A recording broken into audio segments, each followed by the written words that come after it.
On poursuit cette émission avec Laurent Cauchini, bonjour. Bonjour Aurélie. Directeur général de l'agence 6e Son, agence de création d'identité sonore pour les marques. Alors habituellement, votre boulot, c'est quand même de créer la musique d'une marque, sa signature sonore, qui va faire qu'on reconnaît en fait un peu tout de suite une marque sans même voir le logo ni entendre son nom. Typiquement, la musique de la SNCF, c'est vous. On va citer l'exemple le plus connu. Et alors si vous êtes là, c'est parce qu'il y a quelques jours, j'ai reçu un mail de votre fondateur, Michael Boumendil, qui est aux États-Unis et qu'on salue, qui me racontait un projet complètement dingue sur lequel vous aviez travaillé. Et donc, j'ai voulu en savoir plus. Alors, avant de rentrer dans le détail, on va revenir à la genèse du projet. Votre client, c'est Interac, c'est une marque canadienne. Oui. Qu'est-ce qu'elle fait et comment commence exactement cette histoire ? Alors, Interac, c'est le leader canadien de la FinTech. Grosso modo, c'est des gens qui déploient des solutions de paiement pour les particuliers et pour les professionnels. C'est un client de 6e Son depuis plusieurs années, un client au départ assez traditionnel, c'est-à-dire qu'on prend en charge la totalité de ses supports de communication d'un point de vue sonore et musical. Donc on a créé l'identité sonore de Interac, on s'occupe de ce qui se passe dans tous les médias, la musique en télé, la musique en radio, la musique sur les réseaux sociaux. Et puis effectivement, c'est des clients pas comme les autres qui ont toujours envie de réfléchir à des nouveautés, à de l'innovation. Et ils sont venus vers nous il y a quelques mois avec une idée en tête qui est est-ce qu'on pourrait vous challenger sur est-ce que la musique peut avoir un effet comportemental suffisant pour permettre aux gens de dépenser plus en conscience ? C'était ça la demande de départ. Donc évidemment, ça nous a... Plus en conscience, ça veut dire dépenser moins ? Pas forcément.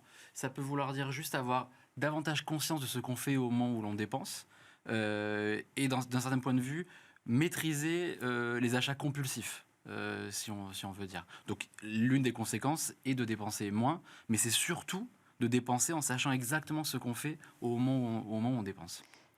Mais alors, c'est là où moi, du point de vue de la marque, je ne comprends pas bien. Vous allez m'expliquer.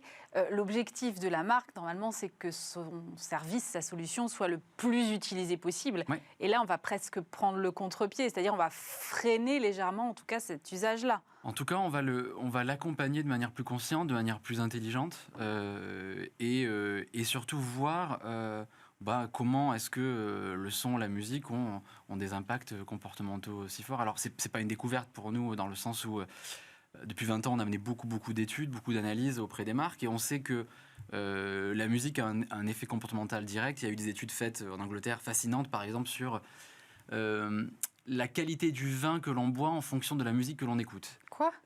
C'est-à-dire, si vous êtes à la table d'un super restaurant italien, que la nourriture est bonne, le cadre est beau, la lumière est belle, le vin est bon, et puis vous avez de la techno allemande qui est diffusée, votre perception globale de la qualité, elle peut être un peu altérée. Mais sans blaguer, la réalité, c'est que cette étude démontrait que selon la musique qu'on écoute au moment où l'on consomme du vin, la perception de la qualité du produit change. Et donc, la perception du prix change. Et on a mené plein d'études comme ça ces dernières années. On fait l'étude chaque année avec Harris Interactive sur le baromètre de performance musicale des marques depuis 4 ou 5 ans. Donc, on avait du recul sur, évidemment, l'effet que la musique peut produire, tant sur la partie consciente qu'inconsciente du cerveau.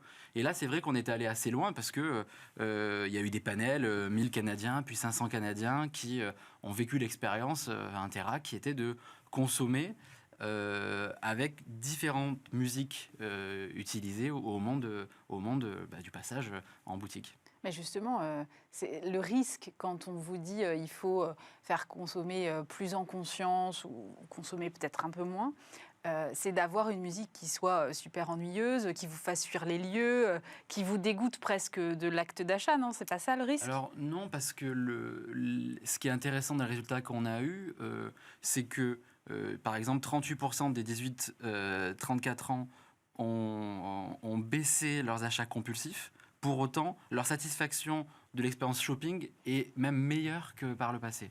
Donc il y a deux choses très différentes qui sont d'une part le plaisir de l'expérience shopping et d'autre part la sensation de maîtriser davantage ce qu'on fait.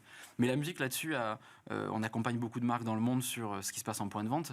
On sait déjà en fonction des points de vente et en fonction de la durée moyenne du panier d'achat, quel type de musique ou quel rythme de musique on doit diffuser. Ça, on le sait depuis des années. On sait que la musique, si elle est trop rapide, les gens vont trop vite dans le magasin. Si elle est trop lente, évidemment, c'est quelque chose que vous venez d'écrire qui est mou, qui est ennuyeux. La vraie bonne manière de faire, c'est de délinéariser à la fois l'espace et le temps quand on est en utilisation de musique en point de vente. La particularité ici avec Interact, c'est que 100% de la musique qui a été utilisée a été composée par l'équipe créative dirigée par Vincent Turbet à l'agence. Valentin Fleur, qui dirige le pôle canadien pour Sixième Son, a piloté ça. C'était assez marrant. Moi, je ne suis pas allé sur place faire l'expérience. Et j'ai eu les retours de l'équipe américaine. Et c'est vrai que c'est quelque chose qui sortait du commun. Hein. Alors justement, on va écouter un extrait tout de suite. Avec plaisir.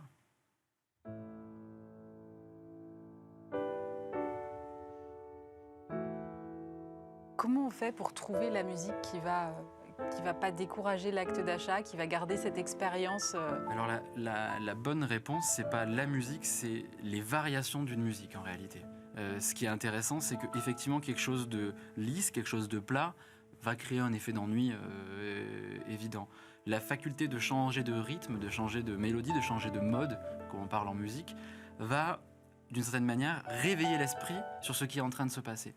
On sait aussi que quand c'est des musiques très connues, diffusées en point de vente et diffusées de manière forte, eh ben le consommateur peut se trouver davantage focus sur ce qui se passe d'un point de vue sonore et pas forcément assez sur ce qui se passe dans les rayons en réalité. Donc c'est des dosages évidemment, on fait beaucoup d'essais, beaucoup d'itérations avec Interact pour arriver au résultat qu'on a eu et on est hyper content. Hein. Le choix de l'instrument, ça a une incidence aussi? Oui, moi je préfère toujours dire que c'est de la mise en scène plutôt que, en réalité, un piano n'a pas telle spécificité comportementale versus un violon, versus une batterie. Ce qui est intéressant, c'est nous on fait tout le temps de la cuisine, on fait tout le temps, c'est notre côté français, même si Sixième Son est devenu une boîte internationale, on fait de la cuisine en permanence, on mélange des ingrédients, des instruments en l'occurrence. Donc un piano peut être hyper positif ou hyper triste, un violon pareil. C'est la manière dont on va les agencer les uns avec les autres qui peut créer une recette atypique. Vous avez fait beaucoup d'études pour, vous l'avez dit, hein, vous Ouais. avez vraiment fait des expériences. Ça a un côté presque ethnologique dans la façon de concevoir cette campagne-là. Quels sont les plus grands enseignements que vous en tirez in fine? Alors, parmi les grands enseignements, il y a le fait que, on le sait déjà, mais ça le confirme, la musique, c'est un langage universel. Et donc, ça a été fait par Sixième Son et Entreprises Internationales. C'était fait par des gens qui sont basés dans pas mal de pays pour l'équipe, pour des clients canadiens, et besoin de rien traduire, besoin de rien adapter. C'est une grande force de la musique. Et c'est aussi pour ça que les marques internationales font appel à nous. C'est qu'on est en capacité de déployer dans le monde entier des musiques créées dans le bureau de Singapour, dans le bureau de New York, dans le bureau de Paris. Ça, c'est fantastique. Ensuite, ce qu'on découvre aussi, c'est qu'il y a des segmentations de la relation à la musique par rapport à l'âge des personnes qui l'écoutent. Ça, c'est de plus en plus vrai. Et ça, c'est hyper intéressant. C'est-à-dire concrètement?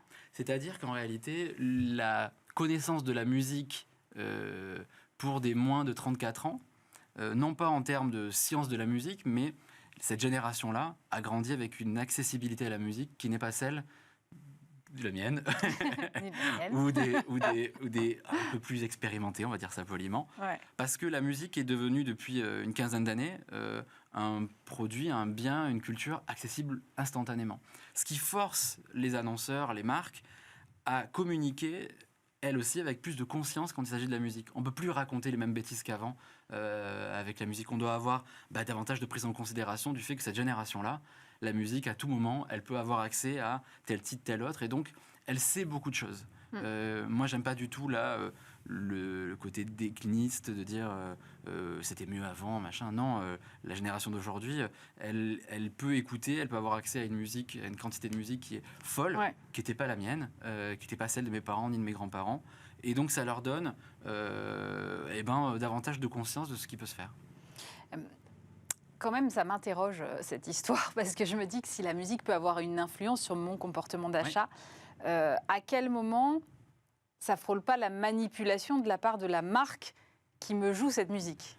Alors, c'est une bonne question. Là, on est presque dans ce qui s'appelle la psychologie de l'environnement, mais je peux faire un parallèle avec ce qu'on peut faire dans le monde des transports. On accompagne beaucoup de marques dans le monde des transports. Alors, vous parlez de la SNCF, la RATP, Paris Aéroport, Etihad Airways, beaucoup de compagnies aériennes, compagnies dans le monde des transports. Ce qu'on découvre dans le monde des transports, c'est effectivement l'effet que peut avoir le son sur le comportement global des personnes.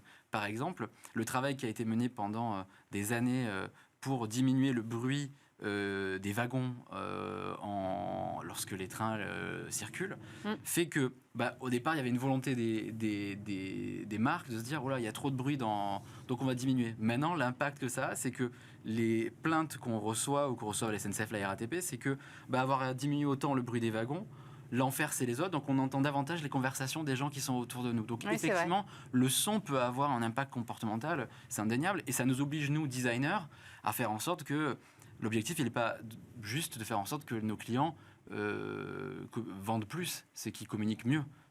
C'est vraiment ça notre travail. Quel serait le prochain défi sur lequel vous auriez envie de travailler ? Dans ce genre de défi-là, on avait adoré le défi que nous avait fixé Roland Garros, qui était de forcer Raphaël Nadal à rester plus longtemps à soulever son trophée. C'était un peu le même genre de... C'est un peu le même genre de question. Un peu le même genre, parce qu'à l'époque, c'est toujours lui qui gagne, grosso modo, Roland Garros, et on s'occupe de cette musique-là. Et quand il recevait son trophée avant, ça ne durait pas très longtemps. Et donc, ils nous avaient dit qu'est-ce qu'on pourrait faire. Donc, ils ont changé le podium pour le forcer, lui ou le vainqueur, à faire une sorte d'avancée et à faire une musique qui soit très crescendo et qui dure un peu plus longtemps que par le passé.